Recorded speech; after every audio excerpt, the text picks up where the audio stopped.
Hi, hello, how are you friends? Welcome to MDS Coaching Institute Koratla, and I am your coach Mohammad Sohail. So friends, in the previous video we have discussed about the rise of revolutionary phases in 1920s, Simon Commission, Kakori robbery and Chittagong armory raid. Next, in this video we are discussing about today Nehru report, Lahore session. So see the Nehru report 1928. What is this Nehru report? This Nehru is not Pandit Jawaharlal Nehru. It was his father Motilal Nehru, the father of Pandit Jawaharlal Nehru. Motilal Nehru was the chairman of this commission.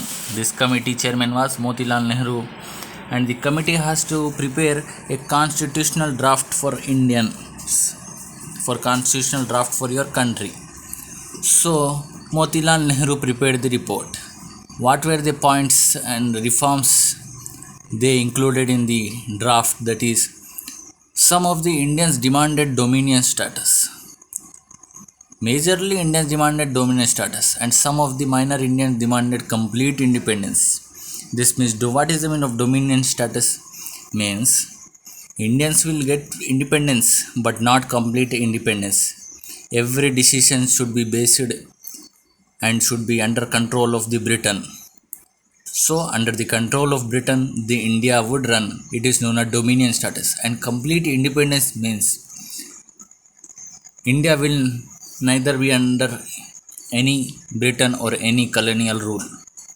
It will be free and it could take their own decisions. It is known as complete independence. But the majorly Indians demanded dominion status. So next point here, see, majorly Indian people demanded dominion status because they want to under the control of Britain. And next we see this rejected separate electorate ideas. In Nehru report we see what is the separate electorate ideas. As we know, in Muslim League 1906 formed by Aga Khan, this separate electorate was demanded by the Muslim League, and the special reservation also demanded two demands.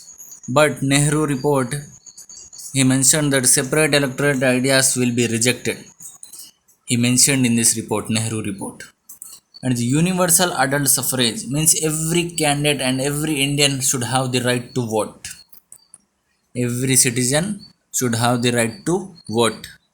And they demanded more responsible government. In Nehru report, Indians demanded more responsible government at central level and state level. And next point was linguistic provinces, which are the provinces ruled by the Rajas, kings, should be categorized based on language like Marathi, Telugu, Kannada, Malayalam, Bhojpuri, Hindi. So this type of languages, linguistic provinces should be categorized based on language. This was the point in the Nehru report. And but here one point was, as you know, in Nehru report, what was the point?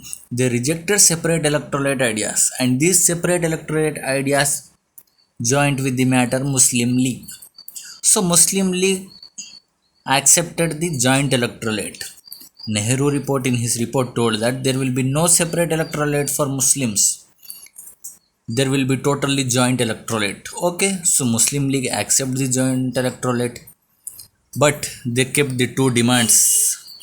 And what were the two demands of Muslim League in joint electorate? Means in Bengal and Punjab. As we know, in Bengal there is a more population of Muslims, and in Punjab also there are major population of Muslims. So in these two areas, Bengal and Punjab, they need representation based on population. As we know, in Bengal and Punjab there are majority in Muslims, so they kept this demand. And the second demand was in CLA, Central Legislative Assembly, they need 1/3 seats. 1/3 seats should be reserved for Muslims in the Central Legislative Assembly. This was the two demands of the Muslim League, and they accepted the joint electorate. But Indian National Congress rejected the Muslim League proposal. This is about the Nehru report 1928. These are the points which are mentioned in it. So next we will move further on the next topic, that is Lahore session 1929. Lahore session. And for this Lahore session, the president of this session was Pandit Jawaharlal Nehru. Pandit Jawaharlal Nehru was the president of the Lahore session 1929. And in this session, Purna Swaraj, complete independence was demanded in this session. That means Indians will not be under dominion status. India will be a complete independent country. That is Purna Swaraj. That means the Indians majorly demanded complete independence. So this was also confirmed in Lahore session. And next point we see Britishers gave invitation to INC, Indian National Congress. So now Britishers gave the invitation to INC to participate in the first round table conference that was going to held in London. But the INC, Indian National Congress, and Gandhiji boycotted the invitation because Britishers were not fulfilling the demands of the Indians. So why should we go to the first round table conference? So INC and major people boycotted the invitation. In further topic, we will see about the first roundtable conference. So Britishers gave invitation, but INC boycotted it. This is also a major point in Lahore session. And in this Lahore session, the major point was on 26th January 1930. For the first time, this day was declined as they decided as the Independence Day of India. This was the first point. 26 January 1930 in Lahore session, it was decided that the Independence Day of India will be celebrated on this date, 26 January 1930, for the first time in the Lahore session 1929. So this is about Lahore session 1929. So next we see civil disobedience movement. What is civil disobedience movement? That we known as Dandi March. So let's see what is the civil. So Gandhiji gave 11 demands to Britishers. Gandhiji gave 11 demands to Britishers and gave an ultimatum to the Britishers to fulfill the demands of these 11 points. So on 31st January 1930, Gandhiji issued an ultimatum to Britishers to fulfill the 11 demands. So some of the major demands were reduction in the army expenses. As we know, India is the largest subcontinent, is a expanded territory, and is the largest British Empire. So army expenses also very high. So Gandhiji told to reduct the army expenses. This was the major point. And release all political prisoners. All political prisoners should be released from the jails who were participating in the protest, andolans, movements, and been arrested by the Britishers. They all should be released. And next major point was reduce taxes on land. On the land, taxes should be reduced by the Britishers. And next major point was abolish the salt law, because British government were implementing a huge tax on salt, and they are ruling as a tax monopoly system. So Gandhiji want to abolish the salt law.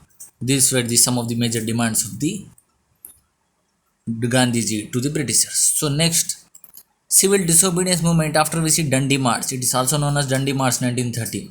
So why Dandi March started? Gandhiji told the 11 demands to fulfill the demands by the Britishers, but the Britishers doesn't care about the 11 demands. So Gandhiji stood up and started a major point and took it up. That the major point was this salt law. To abolish the salt law, he started the movement that we know as Dandi March. Gandhiji along with 78 members from his Sabarmati ashram in Gujarat, started traveling across the different villages in India, and they reached the coast of Dandi. The coast of Dandi he reached, and Gandhiji violated the salt law by collecting the law from the ocean. So he violated the salt law which was implemented by the Britishers. So Gandhiji was arrested by violating the salt law, and there was a huge agitation among the country, and the people were very angry with the Britishers because they arrested the major leader of India, Mahatma Gandhi, and have been kept in the jail. So this was about the Dandi March 1930. And next topic we see the first round table conference. First round table conference held from November 1930 to January 1931. So see, what is this first round table conference. For the first time in the history, Britishers treated India equal to them, because Indians were also gave a seat equal to the Britishers. There was a round table where the delegates were sitting around them. And this first round table conference was held in London. And as we told in the Lahore session, that the Britishers gave the invitation to the INC to participate in the first RTC roundtable conference, but INC rejected it. So INC didn't participate in the roundtable conference. But some of the other leagues and some parties like Muslim League, Hindu Mahasabha, and like this, some of the famous parties joined roundtable conference, but INC didn't participate in it. And the first roundtable, there was no output came in the conference. There was no output came. Result what not came, because the major party, that is INC, Indian National Congress, didn't participate in it. Then how can be first round table conference can be concluded? So it was failed due to the not participated of the INC. So this first round table was failed because the main party of INC, the main party of India, in which Mahatma Gandhi and the top leaders and the big leaders were present in it, they were not present in it. So how could the Britishers should talk, and how should the, and this Muslim League and Hindu Mahasabha, like this, these parties were the minors of the India. So major was the INC. So there was no output in the first roundtable conference. So friends, if you like this video, like it, share it, and subscribe it, and comment on it. Stay home, stay safe. In next video, I will come in front of you with a new topic. Thank you.